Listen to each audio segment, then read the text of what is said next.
हाँ जी, good morning. तो GST में पेज नंबर 6। जीएसटी में 2 कॉमन पोर्टल्स हैं। आपको जगह-जगह ये लिखा मिलेगा कॉमन पोर्टल्स। तो पढ़ने से लगता है कि एक ही कॉमन पोर्टल है gst.gov.in। मेन पोर्टल तो ये है आपका। लेकिन जीएसटी में वर्ड यूज किया जाता है कॉमन पोर्टल। वो किस सेंस में यूज किया जाता है? 2 हैं कॉमन पोर्टल। एक तो gst.gov.in, दूसरी है ई-वे बिल gst.gov.in। ये 2 कॉमन पोर्टल हैं जीएसटी में। पहली पोर्टल के बारे में पढ़ते हैं। वेबसाइट कौन सी? gst.gov.in। ये क्या है? ये वेबसाइट मैनेज करती है जीएसटीएन। इस वेबसाइट को मैनेज कौन करता है? जीएसटीएन। जीएसटीएन का full form GST network. GST network section 8 की कंपनी है। जो कंपनीज एक्ट 2013 के सेक्शन 8 मतलब नॉन प्रॉफिट मोटिव के लिए जो कंपनी बनाई जाती है उसको सेक्शन 8 वाली कंपनी बोला जाता है। तो जीएसटीएन सेक्शन 8 वाली कंपनी है। ये क्या करती है? इस वेबसाइट को मैनेज करने का काम करती है। इस वेबसाइट पर एक यूनिफॉर्म इंटरफेस डेवलप किया गया है। यूनिफॉर्म इंटरफेस किसके लिए? टैक्स पेयर के लिए, सेंट्रल गवर्नमेंट के लिए, स्टेट गवर्नमेंट के लिए, यूनियन टेरिटरी, सब के लिए कॉमन यूनिफॉर्म इंटरफेस डेवलप किया गया। मतलब क्या? सबको इसी पोर्टल पर आना पड़ेगा। सबको इसी पोर्टल पर आना पड़ेगा मतलब सारी एक्टिविटीज इसी पोर्टल पर होंगी। सेंट्रल गवर्नमेंट के काम, स्टेट गवर्नमेंट के काम, यूनियन टेरिटरीज के काम, टैक्स पेयर के काम, बैंक रिलेटेड काम, आपको टैक्स पे करना है, इसी पोर्टल पर होगा। ठीक है। बैंक को भी इस पोर्टल से कनेक्ट कर दिया है। ठीक है।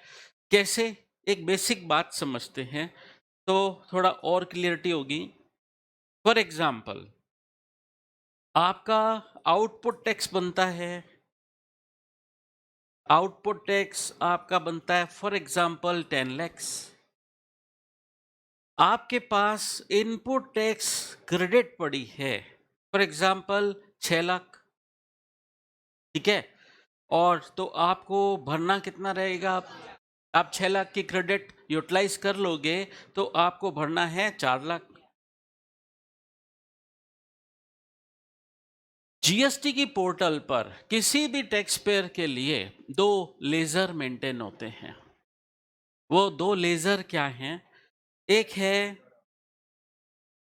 Electronic credit ledger.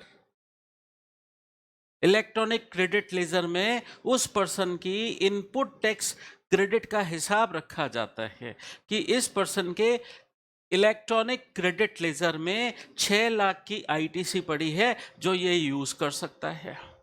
ठीक है। और अब 4 लाख इसको कैश में भरना रहेगा। ये बैंक से ऑनलाइन पेमेंट करेगा। बैंक से ऑनलाइन पेमेंट करेगा जब, तो वो 4 लाख पहले इसके एक और लेजर मेंटेन होगा जिसका नाम है electronic cash ledger. Electronic cash ledger में जैसे ही ऑनलाइन पेमेंट करेगा ये बैंक से, इसके इलेक्ट्रॉनिक कैश लेजर में पैसा आ जाएगा 4 लाख। फिर ये अपनी लायबिलिटीज पे करेगा कि मेरा आउटपुट टैक्स बनता है 10 लाख। ये 10 लाख मैं कैसे पे करता हूं? 6 लाख मैं क्रेडिट यूटिलाइज करता हूं क्रेडिट लेजर से, और 4 लाख मैं यूटिलाइज करता हूं अपने कैश लेजर से। और इस तरीके से मैं अपना 10 लाख आउटपुट टैक्स पे करता हूं। तो पे क्या किया गया है? 10 लाख या 4 लाख? 10 लाख। 10 लाख पे किया गया है। 6 वापस नहीं आएगा। मैं ये कह रहा हूं 10 लाख पे किया गया है, 6 लाख क्रेडिट यूज करके पे किया गया है। 6 लाख क्रेडिट यूज करके पे किया गया है और 4 लाख कैश लेजर यूज करके पे किया गया है। मतलब पेमेंट में दोनों लेजर यूज हुए हैं, पे किया गया 10 लाख। समझे बात? तो आउटपुट टैक्स 10 लाख था, आईटीसी यूज की 6 लाख, 4 लाख कैश में भरना है, भर दिया ऑनलाइन। जैसे ही पे किया, मैंने कहा जीएसटी की पोर्टल और बैंक आपस में कनेक्टेड है। जैसे ही आपने बैंक में पेमेंट किया ऑनलाइन, ये आपका 4 लाख रिफ्लेक्ट हो जाएगा कैश लेजर के अंदर, कि आपके पास कैश लेजर में पड़ा है 4 लाख। अब आप अपनी लायबिलिटीज पे करोगे कि मैं 6 लाख पे करने के लिए अपना क्रेडिट लेजर से यूज करता हूं 6 लाख, और 4 लाख मैं क्रेडिट कैश लेजर से पे करता हूं। ठीक है? तो मैंने बोला कि कॉमन पोर्टल की बात चल रही थी, यूनिफॉर्म इंटरफेस रहेगा सबके लिए। किस किस के लिए? टैक्स पेयर के लिए, और सेंटर स्टेट सबके लिए कॉमन इंफ्रास्ट्रक्चर रहेगा जीएसटी की पोर्टल पर।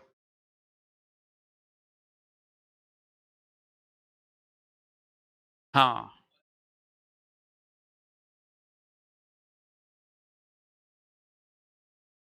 इनका कहना है कि क्रेडिट यूज होने के बाद भी टैक्स भरना निकलता है, लेकिन वो पर्सन इंसॉल्वेंट हो गया है। अगर देखिए, इंसॉल्वेंसी एक्ट में ये बोला गया है कि उस पर्सन की एसेट को यूज किया जाएगा, जो भी उसकी एसेट्स हैं, प्रॉपर्टी वगैरह हैं, वो बेची जाएंगी, और वो पैसा पहले गवर्नमेंट ड्यूज चुकाने में यूज होगा, बाद में उसकी अदर लायबिलिटीज को यूज किया जाए, पे किया जाएगा।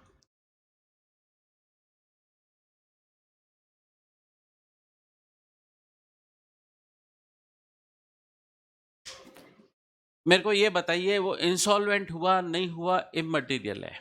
मेरे को तो आज उसके क्रेडिट लेजर में क्रेडिट पड़ी है, और उसका और आउटपुट टैक्स नहीं बन रहा है, बन रहा है, तो वो पे कर दिया जाएगा। उसके बाद भी क्रेडिट बच रही है क्या?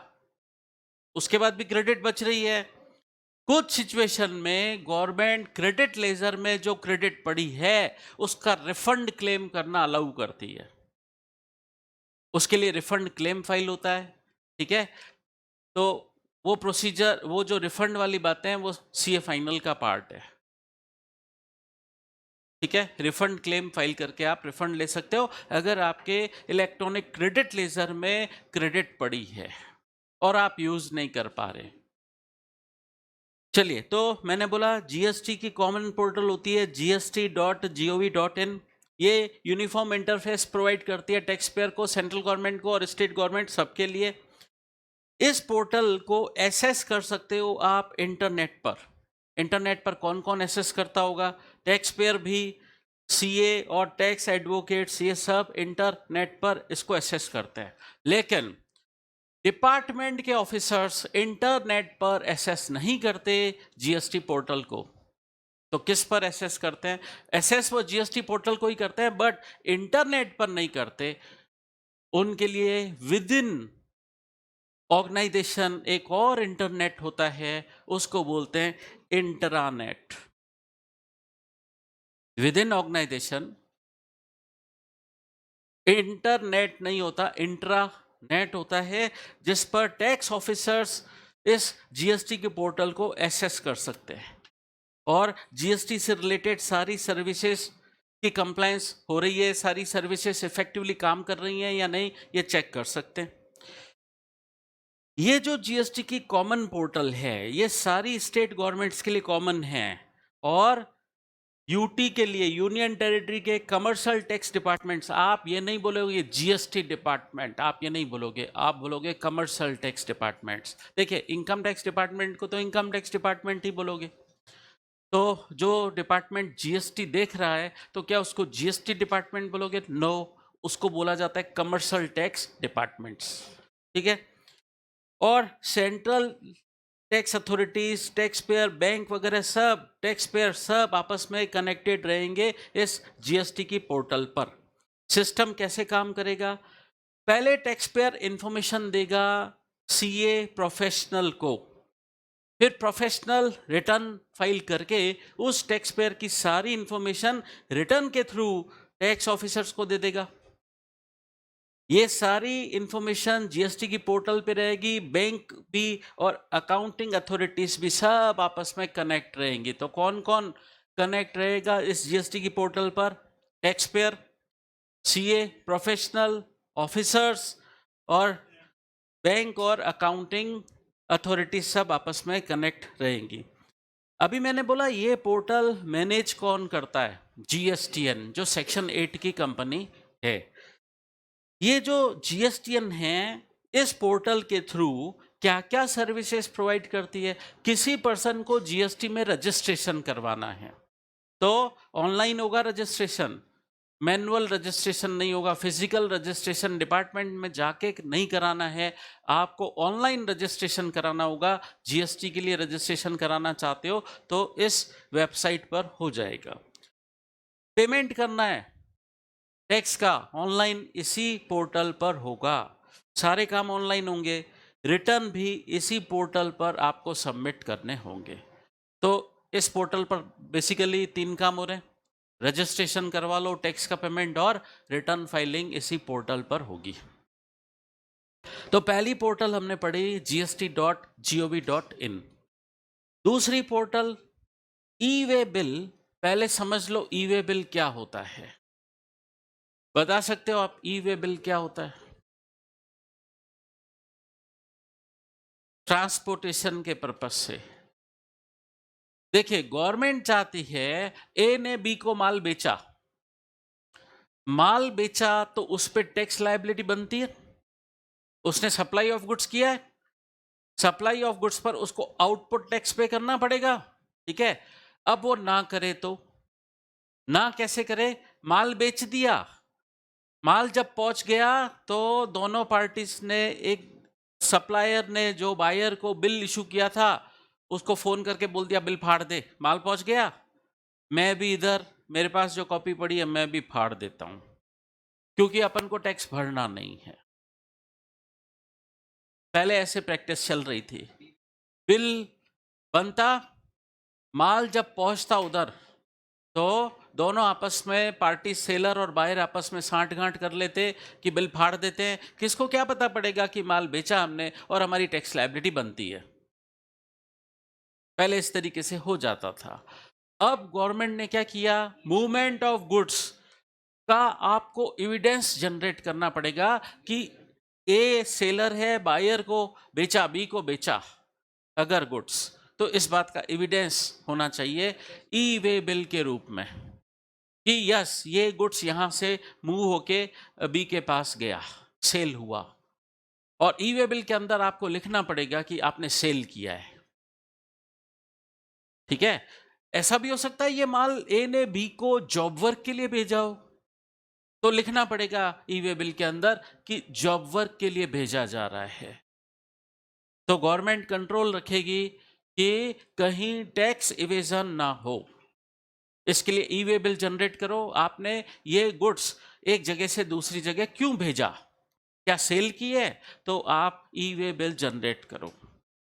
जॉब वर्क के लिए भेज रहे हो, वापस आपके पास आ जाएगा, तो भी आप ई वे बिल जनरेट करो और उसमें लिखो सप्लाई नहीं की है, जॉब वर्क के लिए भेजा है। तो ई वे बिल क्या होता है? एक इलेक्ट्रॉनिक डॉक्यूमेंट है, जनरेट पोर्टल से ही होगा। इस पोर्टल से ई वे बिल gst.gov.in, जो इस बात का एविडेंस है कि यस मूवमेंट ऑफ गुड्स हुआ था। तो इसके लिए ये पोर्टल बनी हुई है। ये पोर्टल किसने बनाई है? गवर्नमेंट ने। इस पोर्टल को मैनेज कौन करता है? NIC, national informatic centres. ये क्या है? Ministry of electronics and information technology, government of India का डिपार्टमेंट है एनआईसी, नेशनल इंफॉर्मेटिक्स सेंटर। ये मैनेज करता है इस पोर्टल को। ठीक है, तो 2 पोर्टल्स का आपको ध्यान रखना है। gst.gov.in, ये कौन मैनेज करता है? जीएसटीएन, जो सेक्शन 8 की कंपनी है। ये दूसरी पोर्टल ई वे बिल वाली, देखिए नाम में बहुत ज़्यादा डिफरेंस नहीं है, आप gst.gov.in लिख दो, उसके पहले ई वे बिल लिख दो बस। तो पोर्टल का ये नाम है, गवर्नमेंट ने बनाई है और इसको मैनेज करता है एनआईसी। ऊपर हमने पढ़ा जीएसटीएन जो सेक्शन 8 की कंपनी है, जीएसटीएन सेक्शन 8 मतलब नॉन प्रॉफिट मोटिव वाली कंपनी है। उसके फंक्शंस क्या हैं, क्या काम करती है? टैक्स पेयर को रजिस्ट्रेशन करने में फैसिलिटेट करेगी, मतलब रजिस्ट्रेशन की फैसिलिटी प्रोवाइड करेगी। सेकंड, इस पर रिटर्न फाइलिंग हो सकती है। ये रिटर्न फिर आगे फॉरवर्ड कर दिए जाएंगे, सेंट्रल अथॉरिटी और स्टेट अथॉरिटी को फॉरवर्ड कर दिए जाएंगे। और आईजीएसटी का कंप्यूटेशन और सेटलमेंट कैसे? आईजीएसटी की क्रेडिट किसके पेमेंट में यूज हुई, सीजीएसटी, एसजीएसटी किसके पेमेंट में यूज हुई, सेटलमेंट कैसे हुआ, ये पूरा हम कहें पूरा ये काम कैसे हुआ, किसकी क्रेडिट, आईजीएसटी की क्रेडिट सीजीएसटी में कितनी यूज हुई, एसजीएसटी में कितनी यूज हुई, ये सब शो होगा आपको इस पोर्टल पर। एक टैक्स पेयर है, उसने आईजीएसटी की क्रेडिट सीजीएसटी में यूज की, एसजीएसटी में यूज कितनी कितनी की, वो सब वो बाद में भी देख सकता है कि मैंने आईजीएसटी की क्रेडिट किस किस में कितनी कितनी यूज की। फिर फंड ट्रांसफर के मामले कब बनते हैं?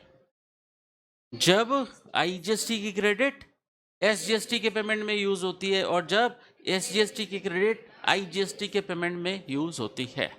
देखिए, बिजनेसमैन को तो अलाउ कर देते हैं क्या, ये वैसे सेंटर का है, ये स्टेट का है, आपस में क्रेडिट यूज नहीं होनी चाहिए, लेकिन बिजनेसमैन को तो फैसिलिटी दे रहे हैं कि हाँ आप आईजीएसटी की क्रेडिट एसजीएसटी में यूज कर सकते हो, बिजनेसमैन को तकलीफ नहीं दे रहे हैं। लेकिन सेंट्रल गवर्नमेंट और स्टेट गवर्नमेंट के लिए तो दिक्कत है, आईजीएसटी वाला पैसा सेंटर का है, स्टेट में यूज हो रहा है, तो फंड ट्रांसफर करने पड़ेंगे। तो इस बात का रिकॉर्ड कौन रखता है? ये वेबसाइट जीएसटीएन।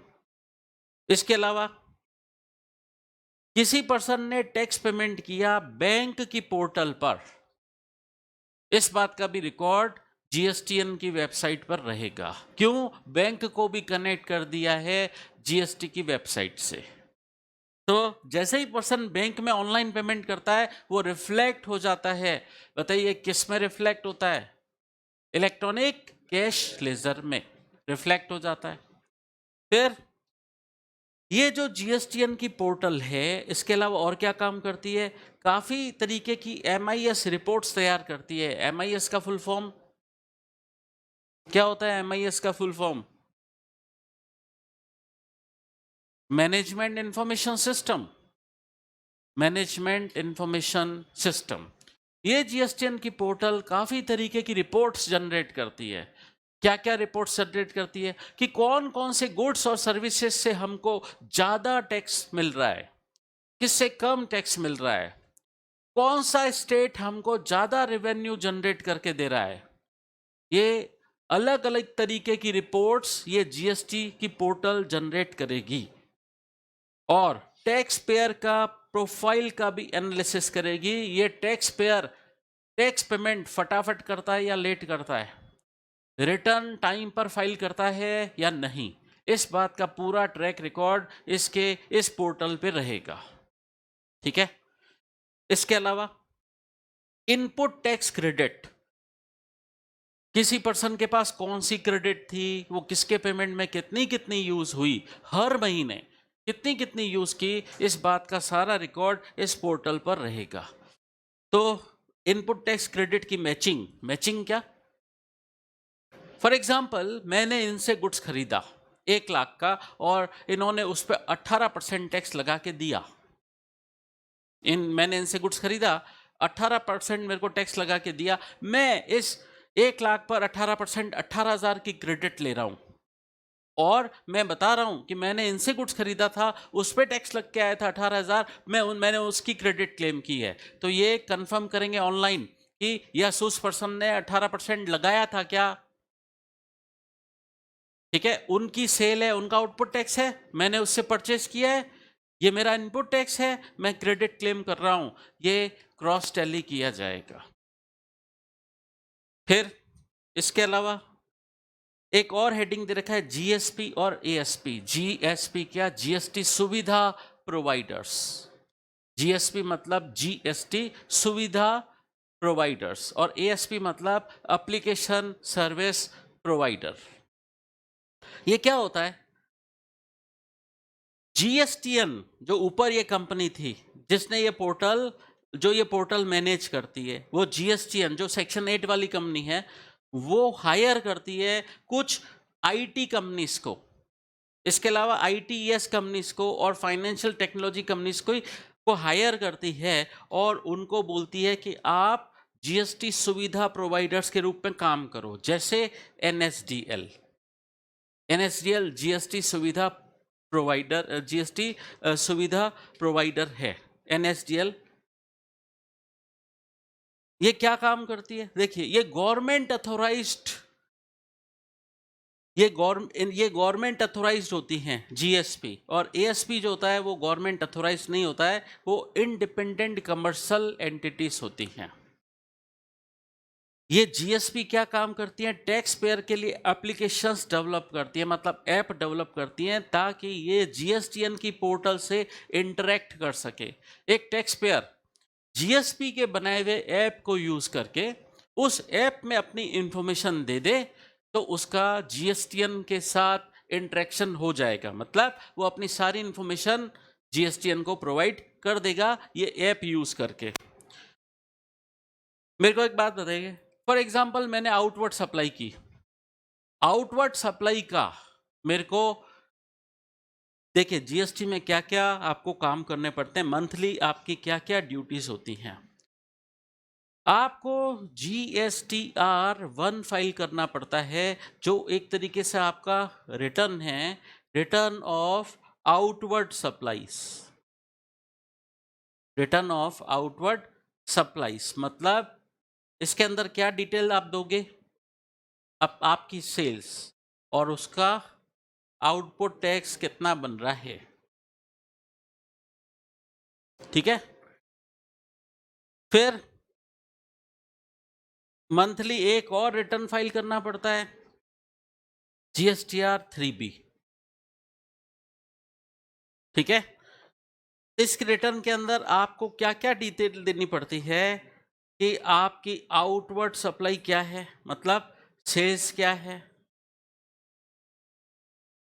और आपका आउटपुट टैक्स क्या है, इसकी डिटेल, प्लस आपकी इनवर्ट सप्लाई क्या थी, इनवर्ट सप्लाई क्या थी, उस पर इनपुट टैक्स कितना लग के आया था जिसकी आप क्रेडिट क्लेम कर रहे हो, और आपका फाइनल टैक्स कितना बनता है।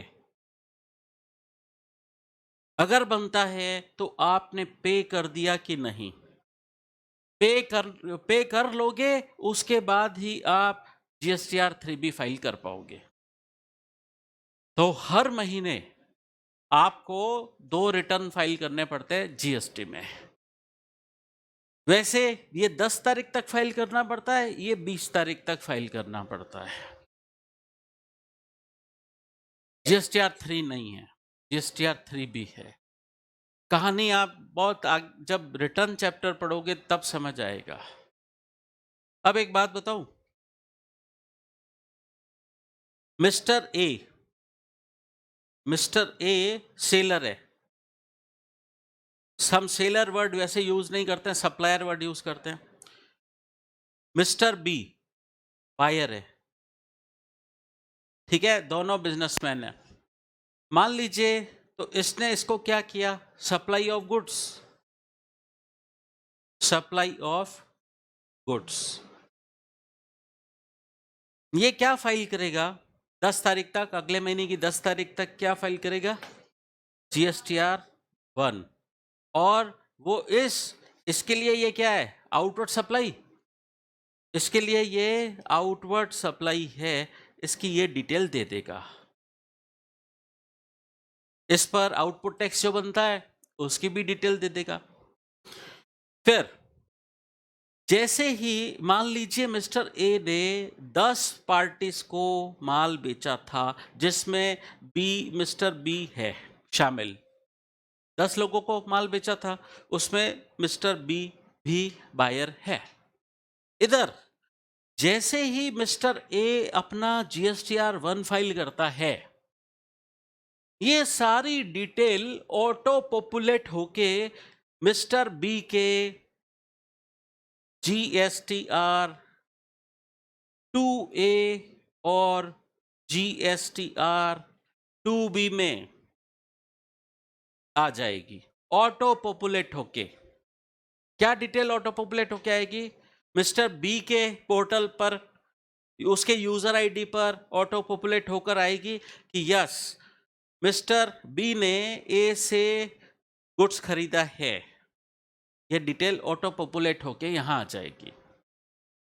मिस्टर बी के लिए ये इनवर्ट सप्लाई है और इनवर्ट सप्लाई पर लगे हुए टैक्स की उसे इनपुट टैक्स क्रेडिट मिलनी है।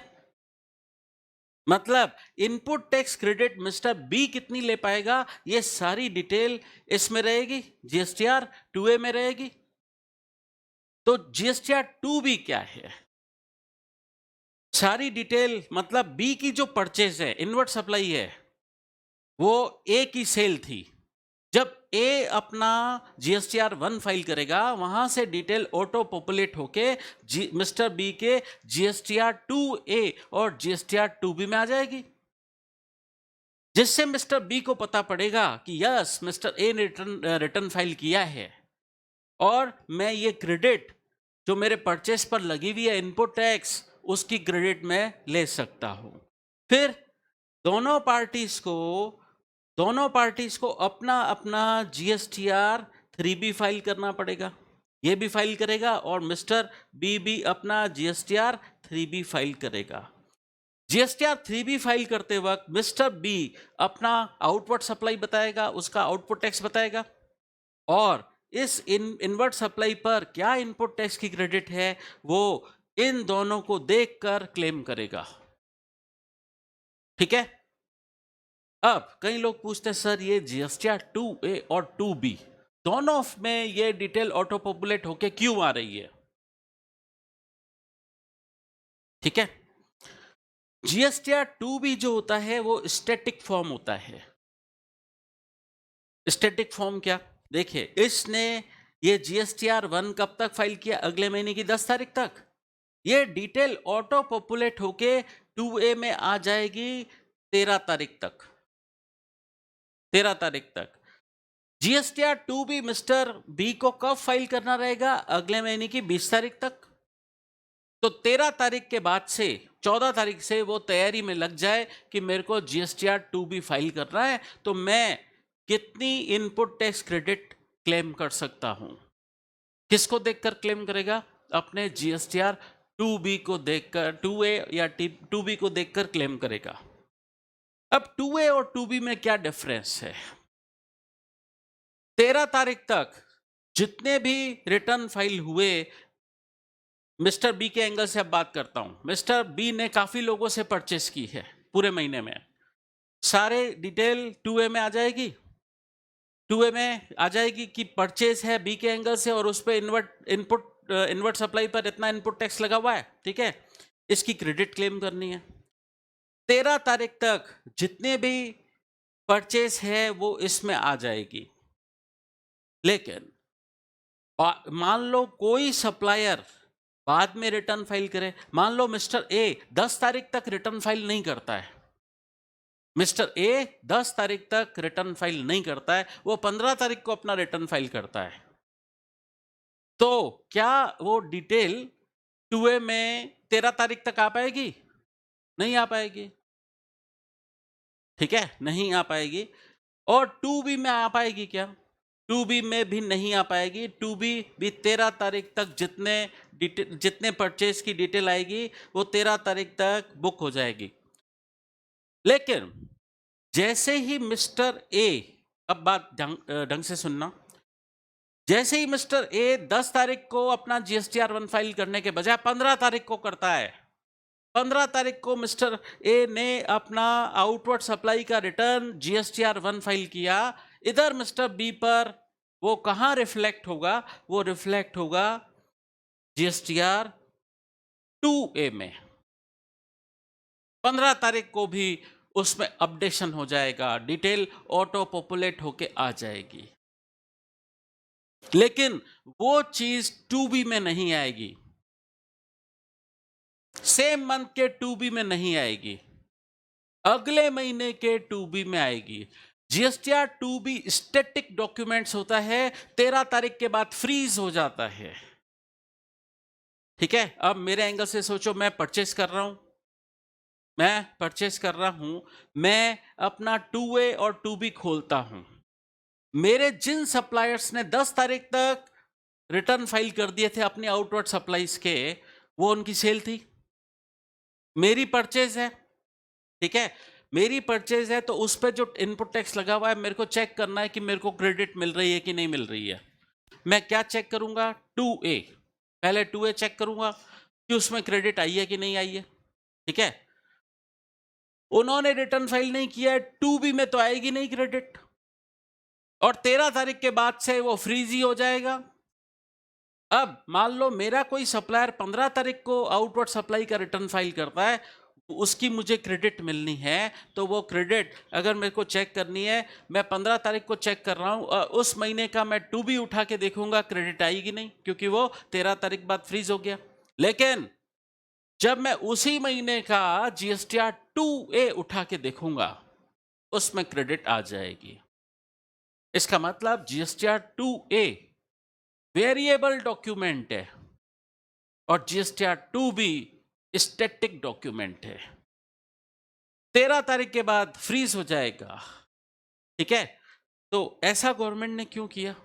पहले गवर्नमेंट ने जीएसटीआर 2A ही बनाया था, और वो बार बार अपडेट होता रहता। मैं फॉर एग्जाम्पल 18 तारीख को बैठा हूं कि मैंने किन किन सप्लायर से माल लिया है, कितनी कितनी मुझे इनपुट टैक्स क्रेडिट मिलनी है, ये चेक करता, क्रेडिट क्लेम कर लेता। लेकिन कुछ एक सप्लायर्स रिटर्न फाइल नहीं करते, तो उसकी मुझे क्रेडिट नहीं मिल रही थी। 2A जो है वो अपडेट होता रहता है बार बार। अब मैंने 20 तारीख को रिटर्न फाइल किया, मेरे किसी सप्लायर ने 22 तारीख को अपना आउटवर्ड सप्लाई का रिटर्न फाइल किया, उसकी क्रेडिट बाद में आएगी। इधर 2A में वो डिटेल बाद में आएगी, लेकिन तब तक मैं अपना जीएसटीआर 3B फाइल कर चुका हूं, वो क्रेडिट मैं कैसे लूं? तो गवर्नमेंट ने बोला कि ये डॉक्यूमेंट जो है आपका वेरिएबल, बार बार अपडेट होता रहेगा। अब मैं जब अपना 3B फाइल करता हूं, तो पहले 2A डाउनलोड करता हूं, लेकिन 2A तो वेरिएबल डॉक्यूमेंट है, 10 दिन बाद फिर चेंज हो सकता है। तो मैं अब रिकंसिलेशन करता हूं 2B से, क्योंकि ये स्टैटिक डॉक्यूमेंट है। मेरे सप्लायर 10 तारीख के बाद जो रिटर्न फाइल करेंगे, वो मेरे 2B में कब आएंगे? अगले महीने के 2B में आएंगे, सेम मंथ के 2B में नहीं आएंगे, क्योंकि गवर्नमेंट ने 2B को बिल्कुल स्टैटिक डॉक्यूमेंट बनाया है, उसमें 13 तारीख के बाद कोई चेंज पॉसिबल नहीं है। ये बेसिक बातें समझ आई कि नहीं? डाउट है? नहीं पीछे? ये इनपुट टैक्स क्रेडिट का मैचिंग सिस्टम है।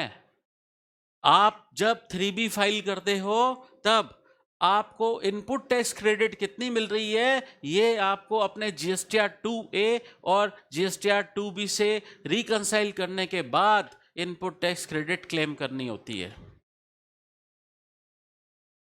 ठीक है, कोई डाउट? नहीं आया समझ? क्लियर है? चलिए, अब तो बात चल रही थी जीएसपी, जीएसटी सुविधा प्रोवाइडर्स।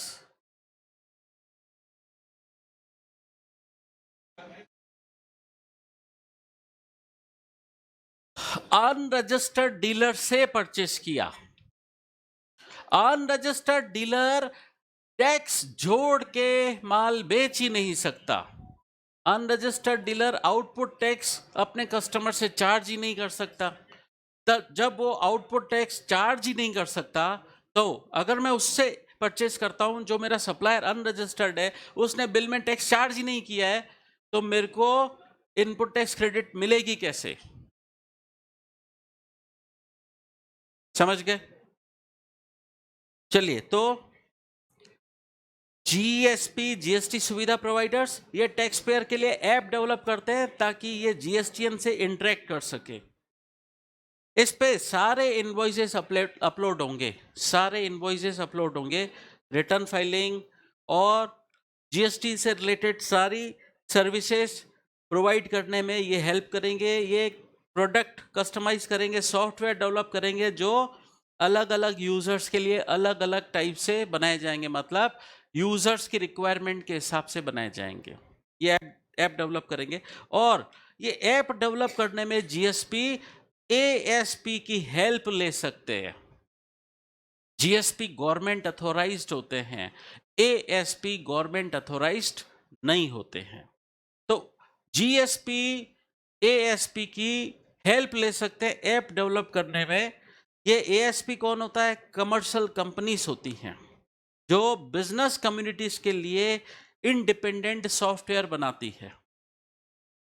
एएसपी जीएसटीएन से अप्रूव्ड होते हैं और जीएसटी की पोर्टल पर इनको डायरेक्ट कनेक्टिविटी दी जाती है, जबकि एएसपी कमर्शियल कंपनीज होती हैं, इनको जीएसटी की पोर्टल पर कोई कनेक्टिविटी नहीं दी जाती। एएसपी का काम क्या होता है? सिर्फ जीएसपी को हेल्प प्रोवाइड करना। ऐप बनाने का काम तो जीएसपी ही करेगी, एएसपी क्या करेगी? सिर्फ वो ऐप बनाने में जीएसपी को हेल्प प्रोवाइड करेगी। हाँ, काफ़ी कंपनीज ऐसी हैं, आईटी कंपनीज और फाइनेंशियल टेक्नोलॉजी कंपनीज जो जीएसपी और एएसपी दोनों रूप में काम कर रही है। ठीक है, फिर जीएसटी के बेनिफिट्स क्या हैं? ये कंप्लीटली थ्योरी पार्ट। इकोनॉमी को क्या बेनिफिट मिला जीएसटी आने से? पूरा India unified national tax market हो गया। कैसे? कॉमन मार्केट हो गया। पहले क्या होता था? देखिए, पहले सीएसटी और वैट लगते थे। सीएसटी, मान लो पहले, मैं जीएसटी आने से पहले की बात कर रहा हूं, मैं दूसरे स्टेट से परचेज करता तो सेंट्रल सेल टैक्स लग के आता था। मैंने दूसरे स्टेट से माल परचेज किया, सीएसटी लग के आया। वही माल मैं अपने स्टेट में बेचता तो मुझे वैट का पेमेंट करना पड़ता था, और उस आउटपुट वैट को पे करने में मैं वो जो मेरे परचेस पे सीएसटी लग के आया, सेंट्रल सेल टैक्स, उसकी क्रेडिट मुझे नहीं मिलती थी। तो मैं डिस्करेज हो जाता था कि मैं दूसरे स्टेट से माल खरीदता हूं, सीएसटी लग के आता है, उसकी क्रेडिट नहीं मिलती आउटपुट वैट को पे करने में। तो मेरी सोच क्या हो जाती थी? दूसरे स्टेट से माल खरीदूं ही क्यों, मैं अपने स्टेट में ही माल खरीदूं, उस पे मेरे इनपुट वैट लग के आएगा और वो इनपुट वैट की क्रेडिट मुझे आउटपुट वैट के पेमेंट में मिल जाएगी। तो वैट का सिस्टम दूसरे स्टेट से परचेस को डिस्करेज करता था, क्योंकि दूसरे स्टेट से परचेस करते तो सीएसटी लग के आता, और अगर वही माल मैं अपने स्टेट में बेच रहा हूं तो आउटपुट वैट का पेमेंट करना पड़ रहा है। आउटपुट वैट के पेमेंट में वो इनपुट सीएसटी की क्रेडिट यूज नहीं होती थी। ठीक है, तो जीएसटी आने से क्या हुआ? अब अगर मैं दूसरे स्टेट से माल परचेस करूंगा, अपने स्टेट से परचेस करूंगा, तो मेरे परचेस पे क्या लग के आएगा? CGST, SGST. और दूसरे स्टेट से परचेस करूंगा तो आईजीएसटी लग के आएगा। अगर मैं दूसरे स्टेट से परचेस करता हूं, आईजीएसटी लग के आता है, वही माल मैं अपने स्टेट में बेचता हूं, तो मुझे पे करना है सीजीएसटी, एसजीएसटी, आउटपुट टैक्स। मुझे सीजीएसटी, एसजीएसटी, आउटपुट टैक्स पे करना है। ये पे करने के लिए मैं आईजीएसटी की क्रेडिट यूज कर सकता हूं। इसका मतलब जीएसटी का सिस्टम दूसरे स्टेट से परचेस करने को डिस्करेज नहीं करता। तो मैं अपने स्टेट से माल परचेस करूं चाहे दूसरे स्टेट से माल परचेस करूं, मुझे क्रेडिट मिलनी है। तो पूरा India unified national tax market हो गया। मैं अब अपने स्टेट से परचेस करूं चाहे दूसरे स्टेट से परचेस करूं, कोई फर्क नहीं पड़ता। बट पहले फर्क पड़ता था। पहले स्टेट बैरियर्स हो गए। स्टेट बैरियर्स कैसे? अपने स्टेट्स में परचेस करूंगा, क्रेडिट मिलेगी परचेस पर लगे हुए टैक्स की। दूसरे स्टेट से परचेस करता था तो सीएसटी लग के आता, उसकी क्रेडिट वैट के पेमेंट में यूज नहीं होती थी, तो स्टेट बैरियर्स हो गए थे। स्टेट से परचेज, अपने ही स्टेट में परचेज करना पहले बेनिफिशियल हुआ करता था, और वैट का सिस्टम दूसरे स्टेट से परचेस करने को डिस्करेज करता था। लेकिन जीएसटी में क्योंकि दूसरे स्टेट से परचेस करने पर आईजीएसटी लग के आता है, आईजीएसटी के क्रेडिट सीजीएसटी एसजीएसटी दोनों के पेमेंट में यूज हो सकती है, तो अब मैं दूसरे स्टेट से परचेस करने में हिचकिचाता नहीं हूं जीएसटी आने के बाद। इस जीएसटी ने मेक इन इंडिया इनिशिएटिव को भी प्रमोट किया है। देखिए, इंडिया को मैन्युफैक्चरिंग हब बनाना है। 2014 से पहले जो भी गवर्नमेंट थी, उन्होंने मैन्युफैक्चरिंग इंडस्ट्री के बजाय सर्विस इंडस्ट्री को ज्यादा प्रमोट किया। जैसे जब मनमोहन सिंह इनकी गवर्नमेंट हुआ करती थी, उन्होंने सर्विस इंडस्ट्री को बहुत प्रमोट किया। लेकिन इंडिया में जो साइकोलॉजी है वो मैन्युफैक्चरिंग इंडस्ट्री वाली ज्यादा है। एक सिंपल छोटी सी बात बताता हूं। आप कोई भी गुड्स खरीदने जाते हो तो वो सामने वाला क्या बोलता है, मैं तो आपको सस्ते में दे रहा हूं, ये तो इतना इसकी कीमत ही लग गई है, इसकी कॉस्ट लग गई है,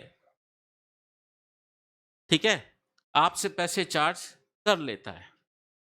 आप जब सीए बन जाओगे, पूरा दिन लगाकर एक क्लाइंट का रिटर्न फाइल करोगे, रिटर्न अपलोड हो जाएगा, उसकी एक्नॉलेजमेंट डाउनलोड कर लोगे, आप क्लाइंट को दोगे, लो आपका रिटर्न फाइल हुआ, लाइए आप 5,000 रुपए। वो कहेगा 5,000, ये एक पेपर ही तो दिया आपने। तो आप क्या बोलोगे, फोटोकॉपी की दुकान पे आए हो क्या, 50 पैसे दोगे क्या, तो 5,000 दोगे। इंडिया देखिए सर्विस इंटेंजिबल नेचर की होती है, दिखती नहीं है।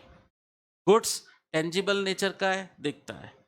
पहले की गवर्नमेंट सर्विस इंडस्ट्रीज को प्रमोट करती थी, और 2014 के बाद जो गवर्नमेंट आई, उन्होंने इंडियन पीपल की जो साइकोलॉजी है उसको रीड किया कि सबके दिमाग में मैन्युफैक्चरिंग का भूत सवार है, सब मैन्युफैक्चरिंग को ही समझते हैं, तो बेटर ये रहेगा कि हम मैन्युफैक्चरिंग को ही प्रमोट करें। फिर हमारा एक्सेसिव प्रोडक्शन हो जाएगा तो हम दूसरी कंट्रीज को एक्सपोर्ट कर देंगे, इस तरीके से एक्सपोर्ट भी प्रमोट हो जाएगा। तो इंडिया को मैन्युफैक्चरिंग हब बनाने के लिए गवर्नमेंट ने बनाया मेक इन इंडिया इनिशिएटिव शुरू किया। इससे क्या होगा, एक्सपोर्ट भी प्रमोट होंगे, प्रोडक्शन कॉस्ट डाउन हो जाएगी। प्रोडक्शन कॉस्ट डाउन कैसे होगी, परचेस पर लगे हुए टैक्स पर कास्केडिंग इफेक्ट हट जाएगा। कास्केडिंग इफेक्ट हटने से टैक्स ऑन टैक्स नहीं होगा, ठीक है, डबल टैक्सेशन नहीं होगा, जिसकी वजह से ओवरऑल टैक्स कम हो जाएगा। ओवरऑल टैक्स कम बनेगा तो मैन्युफैक्चरिंग कॉस्ट कम हो जाएगी। मैन्युफैक्चरिंग कॉस्ट टैक्स में मतलब टैक्स कम भरना रहेगा। पुराने टैक्सेशन सिस्टम में अगर आपको 100 रुपए भरने पड़ते थे, तो जीएसटी आने के बाद आपको 40 रुपए ही भरने रहेंगे। तो एक बिजनेसमैन के पास पीछे 60 रुपए एक्स्ट्रा बचेंगे जो टैक्स पेमेंट में खर्च नहीं हुए, जिसको वो अपने वर्किंग कैपिटल के तौर पर यूज कर सकता है। तो उसका बिजनेस ग्रो करेगा, वो ज़्यादा प्रोडक्शन कर पाएगा, ज़्यादा प्रोडक्शन होगा, मैन्युफैक्चरिंग कॉस्ट डाउन हो जाएगी, तो पब्लिक के लिए भी आसान रहेगा, प्राइसेस डाउन हो जाएंगी, महंगाई पर कंट्रोल होगा। और एनहांस्ड इन्वेस्टमेंट, अभी मैंने बात बता दी आपको, बिजनेसमैन के पास टैक्स पेमेंट में कम पैसा यूज होगा, तो वो पैसा बचेगा जिसको अपने बिजनेस में इन्वेस्ट कर देगा। और इंडियन एक्सपोर्ट भी बढ़ेंगे, इकोनॉमिक एक्टिविटीज बढ़ जाएंगी, ज्यादा एम्प्लॉयमेंट जनरेट होगा और इंडिया की जीडीपी इंक्रीज हो जाएगी। क्या होता है GDP, gross domestic product, GDP बढ़ जाएगी और इंडिया का टैक्सेशन सिस्टम सिंप्लीफाइड हो जाएगा। Ease of doing business, simple taxation structure हो जाएगा, एग्जम्पशंस बहुत कम रहेंगे। पहले क्या होता था, पुराने टैक्सेशन सिस्टम में वेट डोमिनेट करता था, और वेट बनाने का पावर कहाँ था, स्टेट गवर्नमेंट के पास। जिस स्टेट में इलेक्शन होते थे वहां की स्टेट गवर्नमेंट काफी सारे एग्जाम्शन लेके आ जाती। जो इलेक्शन ईयर होता था उस ईयर का जब बजट अनाउंस करते, उसमें काफी सारे गुड्स को, काफी सारी सर्विसेज को एग्जेम्प्ट कर दिया जाता था। लेकिन अब जीएसटी आने के बाद से क्या होगा, पूरे इंडिया में सेम सिस्टम काम करेगा। तो किसी पर्टिकुलर स्टेट गवर्नमेंट के पास इतना अधिकार नहीं रहेगा कि सिर्फ अपने स्टेट में कुछ गुड्स या सर्विसेज को एग्जेम्प्ट कर पाए। और हमने पढ़ा एग्जाम्पशन से रिलेटेड डिसीजन तो अब जीएसटी काउंसिल की मीटिंग में लिए जाएंगे।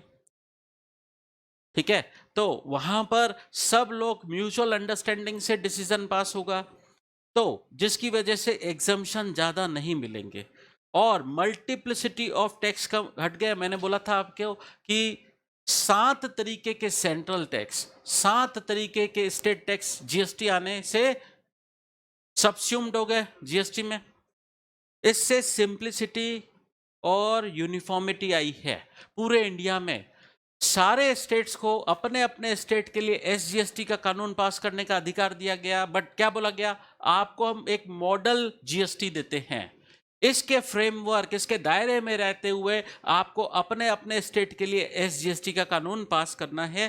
तो यूनिफॉर्मिटी आ गई लॉ में, प्रोसीजर में, और टैक्स रेट भी पूरे ऑल ओवर इंडिया कॉमन रहेंगी, जिसकी वजह से बिजनेसमैन को बिजनेस करने में आसानी रहेगी और टैक्स का एडमिनिस्ट्रेशन भी आसान हो जाएगा। कैसे, देखिए मैंने बोला आपको 7 तरीके के सेंट्रल टैक्स, 7 तरीके के स्टेट टैक्स जीएसटी आने के बाद से उसमें सबस्यूम्ड हो गए।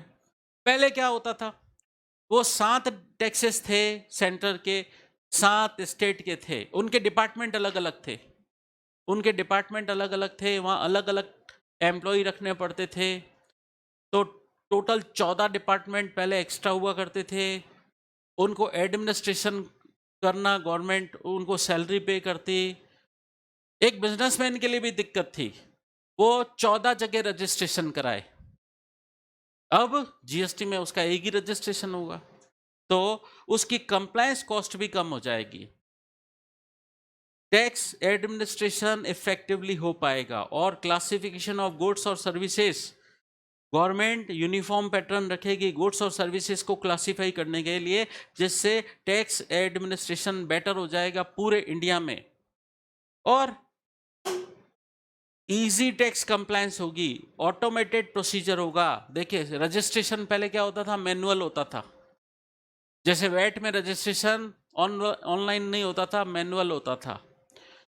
मान लीजिए कोई मैन्युफैक्चरर है, पहले उसको एक्साइज ड्यूटी में भी रजिस्ट्रेशन कराना पड़ता था और वैट में भी रजिस्ट्रेशन कराना पड़ता था। जीएसटी आने के बाद से क्या हुआ, पहले उसको 2 जगह रजिस्ट्रेशन कराना पड़ता था, अब एक जगह ही होता है। और पहले एक्साइज में भी और वैट में भी मैनुअल रजिस्ट्रेशन, फिजिकल रजिस्ट्रेशन होता था, लेकिन जीएसटी में ऑनलाइन रजिस्ट्रेशन होता है। तो ऑटोमेटेड प्रोसीजर हो गया, रजिस्ट्रेशन ऑनलाइन हो जाएगा, रिटर्न फाइलिंग भी ऑनलाइन हो जाएगी, आप रिफंड क्लेम भी ऑनलाइन फाइल कर सकते हो, टैक्स पेमेंट भी ऑनलाइन हो जाएगा, सारा ऑटोमेशन हो चुका है और ह्यूमन इंटरफेरेंस एलिमिनेट हो गया है। पहले क्या होता था, वेट में रजिस्ट्रेशन करवाने जाते थे, फिजिकल रजिस्ट्रेशन होता, ऑफिसर कोई ना कोई उसमें कमी निकाल कर कि ये बाकी है ये लेकर आओ, वो लेके पहुंचते, अभी ये बाकी है ये लेकर आओ। रजिस्ट्रेशन कराने में बहुत ज़्यादा डिले हो जाता था। अभी क्या है, जैसे ही हम ऑनलाइन एप्लीकेशन सबमिट करेंगे, या तो ऑफिसर उसके अंदर कोई कमी बताए कि डेफिशिएंसी है एप्लीकेशन में, और अगर वो कोई डेफिशिएंसी बता नहीं पा रहा है तो उसको रजिस्ट्रेशन करना ही पड़ेगा। उसको भी टाइम दिया गया है, इतने टाइम में आपको काम कंप्लीट करना है, ठीक है। तो ह्यूमन इंटरफेरेंस एलिमिनेट हो गया, कंप्लायंस कॉस्ट में रिडक्शन हो गया। जैसे पहले एक मैन्युफैक्चरर था, एक्साइज के लिए अलग सीए रखता, एक्साइज का स्पेशलिस्ट, वेट, फिर वो मैन्युफैक्चर्ड गुड्स बिकता तो उस पर वेट लगता, वेट के लिए वो अलग सीए रखता, इनकम टैक्स के लिए अलग सीए, फिर 3-3 सीए को फीस जाती। जीएसटी आने के बाद से मैन्युफैक्चरिंग टैक्स एक्साइज हट गया, वैट हट गया, कॉमन अब जीएसटी हो गया, तो जीएसटी के लिए तो एक सी है, तो कंप्लायंस कॉस्ट रिड्यूस हो जाएगी। ये इसलिए हुआ, पहले इतने टैक्सेस लगते थे, वो सब सबस्यूम्ड हो गए जीएसटी में। जो पैसा बचा, टैक्स कम पे करना पड़ता है अब इफेक्टिवली, तो वो जो पैसा बचता है वो अपने बिजनेस में इन्वेस्ट कर लेता है। और मैन पावर भी रिकॉर्ड मेंटेन करने में कम लगता है। और क्यों लगता है कम? क्योंकि लॉ में यूनिफॉर्मिटी आ गई है, प्रोसीजर यूनिफॉर्म हो गए हैं, टैक्स रेट पूरे इंडिया में कॉमन हो गई है, जिसकी वजह से कंप्लायंस कॉस्ट रिड्यूस हो गई है। ट्रेड और इंडस्ट्री को क्या एडवांटेज है जीएसटी आने से? गवर्नमेंट ने जो इनपुट टैक्स क्रेडिट का बेनिफिट दिया है, वही एग्रीकल्चर और इंडस्ट्री के लिए सबसे बड़ा बेनिफिट है। पहले टैक्स के ऊपर टैक्स लग जाता था, कास्केडिंग इफेक्ट हो जाता था। अब जब भी मैं परचेस करता हूं, उस पर जीएसटी लगा हुआ है, आउटपुट टैक्स के पेमेंट में मैं यूज कर लूंगा, कास्केडिंग इफेक्ट नहीं होगा, टैक्स के ऊपर टैक्स नहीं लगेगा, क्योंकि प्रीवियस स्टेज पर जो टैक्स लगा है, सक्सीडिंग स्टेज पर जो मुझे टैक्स भरना है, प्रीवियस स्टेज पर लगे हुए टैक्स की मैं इनपुट टैक्स क्रेडिट क्लेम कर लेता हूं, तो उससे इंडस्ट्री, ट्रेड और एग्रीकल्चर में अच्छा बेनिफिट मिलेगा। ट्रांसपेरेंसी आएगी प्रोसीजर में, इनपुट टैक्स क्रेडिट पूरी कंप्लीट चेन बताई थी, ए ने बी को बेचा, बी ने सी को बेचा, पूरा ट्रांसपेरेंट सिस्टम था कि ए ने कितना टैक्स लगाया उसकी क्रेडिट बी क्लेम करेगा, पूरा ट्रांसपेरेंट सिस्टम है। और कास्केडिंग के जो इल इफेक्ट्स थे वो खत्म हो गए, वो सब भी इनपुट टैक्स क्रेडिट की वजह से ही हुआ। कॉम्पिटिटिवनेस इंप्रूव हो जाएगी, बिजनेस में लिक्विडिटी आ जाएगी। ये सब वही बात चल रही है कि बिजनेसमैन का टैक्स पेमेंट के टुवर्ड्स टैक्स आउटफ्लो कम होगा, तो उसका पैसा बचेगा, वो बिजनेस में इन्वेस्ट करेगा, तो बिजनेस की लिक्विडिटी बढ़ जाएगी, उसकी वर्किंग कैपिटल में ज़्यादा पैसा यूज होगा, टैक्स पेमेंट में पैसा कम यूज होगा। और स्मॉल ट्रेडर्स को भी बेनिफिट, उनके लिए गवर्नमेंट ने क्या बनाई है, कंपोजिशन स्कीम। पहले क्या होता था वैट में, अगर आपका टर्नओवर कुछ स्टेट में 5 लाख को एक्सीड होता था, आपको वैट में रजिस्ट्रेशन कराना पड़ जाता था, और कुछ स्टेट में रजिस्ट्रेशन की लिमिट 5 लाख के बजाय 10 लाख थी। जीएसटी में क्या रखा गया है? 10 लाख, 20 लाख, 40 लाख, ठीक है, तो लिमिट भी बढ़ाई गई है, तो स्मॉल ट्रेडर को फायदा है। जैसे राजस्थान में सिर्फ जो गुड्स की सप्लाई कर रहा है एक्सक्लूसिवली, उसका टर्नओवर 40 लाख तक भी है, तो उसको जीएसटी में रजिस्ट्रेशन कराने की जरूरत नहीं है। टर्नओवर 40 लाख को एक्सीड करेगा तब वो रजिस्ट्रेशन के लिए लायबल होगा। तो स्मॉल ट्रेडर्स को जीएसटी आने से फायदा हुआ है। पहले उनका टर्नओवर 5 लाख को एक्सीड होता था तो ही उनको रजिस्ट्रेशन कराना पड़ जाता था, और अब 40 लाख को एक्सीड होगा तो रजिस्ट्रेशन कराना पड़ेगा। तो जीएसटी आने से इकोनॉमिक गेन मैक्सिमाइज हुआ है, कंप्लायंस पेन मिनिमाइज हुआ है, ठीक है। तो ये है आपके जीएसटी के बेनिफिट जो अलग अलग सेगमेंट को मिले जीएसटी आने के बाद से। अब इस चैप्टर में एक छोटा सा पॉइंट रह गया है, कंप्लीट करते हैं ये चैप्टर। कॉन्स्टिट्यूशनल प्रोविजंस, एक पहले से आर्टिकल था, आर्टिकल 366, उसमें गुड्स की डेफिनेशन पहले से थी, आज भी है। गुड्स किसे बोला जाएगा? जीएसटी किस पे लगाया हुआ टैक्स है? गुड्स और सर्विसेज पर। गुड्स का क्या मीनिंग है? Goods include all materials, commodities and articles. किसी भी टाइप का मटेरियल, कमोडिटी, आर्टिकल, ये गुड्स है। सर्विस क्या है? सर्विस किसको बोलेंगे? आगे चलकर बोला service means anything other than goods, जो गुड्स नहीं है वो सर्विस है। देखो पुराने सिस्टम में जीएसटी आने से पहले दो बड़े डिस्प्यूट हुआ करते थे। आप सॉफ्टवेयर डेवलपर हो, आपने सॉफ्टवेयर डेवलपमेंट किया, बेच रहे हो। अब मुझे एक बात बताइए, ये सर्विस है या गुड्स है? आपने सॉफ्टवेयर बनाया, सीडी में लोड करके पैकिंग करके मार्केट में उतारा, क्या बोला जाएगा कि आप गुड सेल कर रहे हो या सर्विस? अब आप में से ही कुछ लोगों का कहना है सर्विस और कुछ लोगों का कहना है गुड्स, क्योंकि उसे सीडी में लोड करके बेचा जा रहा है, पैकिंग करके। तो कई बार डिफरेंशिएट करने में बहुत थिन लाइन हो जाती है, हम डिफरेंशिएट नहीं कर पाते कि ये गुड्स है या सर्विस है। तो बताऊं, इस बात के जीएसटी आने से पहले गवर्नमेंट ने भरपूर मजे लिए। कैसे? सेंट्रल गवर्नमेंट के पास पावर था सर्विस टैक्स का, service tax totally central law था, तो सेंट्रल गवर्नमेंट इसको सर्विस मानकर सर्विस टैक्स लगाती थी। स्टेट गवर्नमेंट बोलती नहीं ये गुड्स है, इस पर हम वैट लगाएंगे। तो सॉफ्टवेयर पर पहले सर्विस टैक्स भी लग रहा था और वैट भी लग रहा था। स्टेट गवर्नमेंट उसको गुड्स मानकर वैट लगा देती थी, सेंट्रल गवर्नमेंट उसको सर्विस मानकर सर्विस टैक्स लगा देती थी। अब जीएसटी आने के बाद से ये पंगे खत्म हो गए। और क्लियर बता दूं, जीएसटी में सॉफ्टवेयर डेवलपमेंट को सर्विस माना गया है। क्लियर कट, आगे चलकर हम पढ़ेंगे। ठीक इसी, एक मिनट, सीडी में अपलोड करके दे रहा है तो भी वो सॉफ्टवेयर है, मतलब सप्लाई ऑफ सर्विस है, ना कि गुड्स। एक बात। दूसरी बात, पहले रेस्टोरेंट सर्विसेज के लिए भी, रेस्टोरेंट के लिए भी दिक्कत थी। रेस्टोरेंट सर्विस है, सर्विस का सप्लायर है या गुड्स का?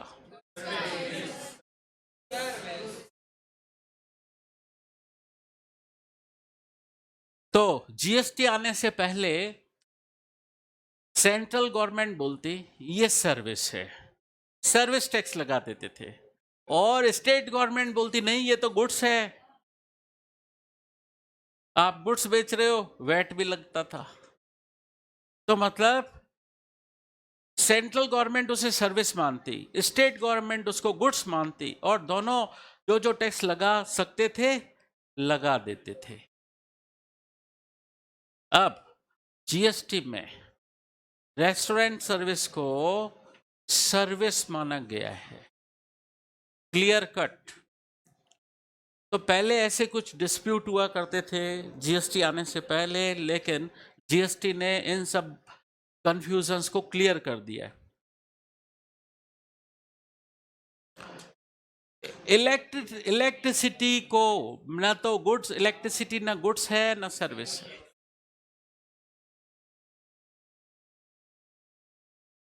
इलेक्ट्रिसिटी इंटेंजिबल गुड्स है, बट इस पर जीएसटी नहीं लगेगा। इस पर स्टेट को पावर दिया गया है। हमने पढ़ा था एंट्री नंबर 53 में, इंडिया के कॉन्स्टिट्यूशन में शेड्यूल 7 में लिस्ट सेकेंड में क्या है, ऐसे मैटर्स लिखे हुए होते हैं जिस पर कानून बनाने का पावर स्टेट गवर्नमेंट के पास होता है। ये बात हमने कहाँ पढ़ी थी? देखो यहां पर पढ़ा था हमने, इलेक्ट्रिसिटी पर एंट्री नंबर 53 में स्टेट गवर्नमेंट को पावर दिया गया है, स्टेट गवर्नमेंट को पावर दिया गया है कि इलेक्ट्रिसिटी पर टैक्स लगा सके, लेकिन एट प्रेजेंट इलेक्ट्रिसिटी की सप्लाई पर कोई टैक्स नहीं है। ठीक है, तो जीएसटी की डेफिनेशन डाली गई आर्टिकल 366 में, सब आर्टिकल 12 में डाला गया कि ये क्या है, ये tax on supply of goods और सर्विस और बोथ है। और इसमें भी लिखा alcoholic liquor for human consumption, इस पर जीएसटी नहीं लगेगा। Alcoholic liquor for human consumption पर क्या लगता है बताइए? स्टेट एक्साइज ड्यूटी लगती है और वैट, सेल टैक्स लगता है और स्टेट एक्साइज ड्यूटी लगती है। सर्विस क्या है? Anything other than goods. और मेरे को एक बात बताइए, ऐसी यूनियन टेरिटरी जहां पर स्टेट गवर्नमेंट फॉर्म हुई है, क्योंकि वहां पर स्टेट लेजिस्लेचर एप्लीकेबल है, ऐसी कौन सी 3 यूनियन टेरिटरीज हैं? जम्मू एंड कश्मीर, दिल्ली, पुडुचेरी। दिल्ली, पुडुचेरी और जम्मू एंड कश्मीर ऐसी यूनियन टेरिटरीज हैं जहां पर स्टेट लेजिस्लेचर अप्लीकेबल है। अब मेरे को एक बात बताइए, ऐसी यूनियन टेरिटरी जहां स्टेट लेजिस्लेचर अप्लीकेबल है, मैं उसको डीम्ड स्टेट बोल दूं? तो क्या वो डीम्ड स्टेट स्टेट की डेफिनेशन में इंक्लूड होगा कि नहीं होगा? ठीक है, तो ये जीएसटी का आपका फर्स्ट चैप्टर खत्म। थ्योरी पोर्शन था, सेकंड चैप्टर से प्रैक्टिकल चीजें शुरू हो जाएंगी।